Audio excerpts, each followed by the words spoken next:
السلام علیکم، Alsadaqat online academy official YouTube channel میں آپ کو ویلکم کرتے ہیں۔ حضرت سیدنا ابن عباس رضی اللہ تعالیٰ عنہ فرماتے ہیں کہ نبی کریم علیہ الصلوۃ والسلام نے ارشاد فرمایا، اگر ابن آدم کے پاس سونے کی ایک وادی ہو تو چاہے گا کہ اس کے پاس دو وادیاں ہوں، اور اس کے منہ کو مٹی کے سوا کوئی چیز نہیں بھر سکتی، اور جو اللہ عز و جل سے توبہ کرے تو اللہ عز و جل اس کی توبہ قبول فرماتا ہے۔ ایک بزرگ فرماتے ہیں کہ اس حدیث میں حضور صلی اللہ علیہ وآلہ وسلم نے انسان کی مالی حرص کو بیان فرمایا کہ اس کی کوئی انتہا نہیں جس پر وہ قناعت کرے یا اس کی حرص ختم ہو جائے۔ پھر حضور صلی اللہ علیہ وآلہ وسلم نے مزید فرمایا کہ ابن آدم کے پیٹ کو صرف مٹی ہی بھر سکتی ہے، یعنی جب وہ مر کر اپنی قبر میں جائے گا تو قبر کی مٹی ہی اس کے پیٹ کو بھرے گی۔ آپ صلی اللہ علیہ وآلہ وسلم کے اس قول میں دنیاوی مال پر حرص کی مذمت کی طرف اشارہ ہے، اسی لیے بزرگان دین فانی دنیا سے کنارہ کشی کرتے اور بقدر ضرورت ہی اس میں سے کچھ لیتے تھے۔ حرص کہتے کسے ہیں یہ جاننا ضروری ہے۔ کسی چیز سے سیر نہ ہونا اور ہمیشہ زیادتی کی خواہش رکھنے کو حرص کہتے ہیں، یعنی جتنا ملا ہے اس پہ گزارا نہ کرنا بلکہ اس سے بڑھتری کی خواہش رکھنا، اسے حرص کہتے ہیں، اور حرص رکھنے والے کو حریص کہتے ہیں۔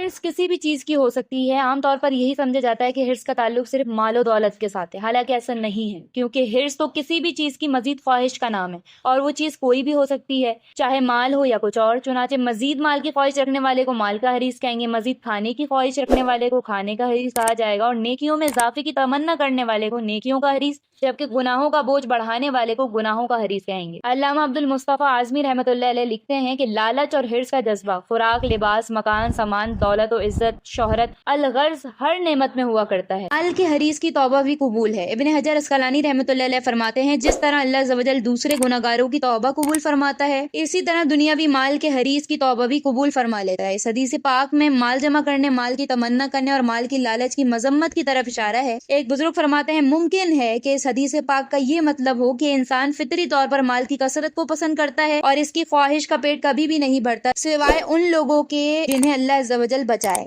اور جن کی فطرت سے اللہ عز و جل مال کی خواہش زائل فرما دے، اور ایسے لوگ بہت کم ہیں۔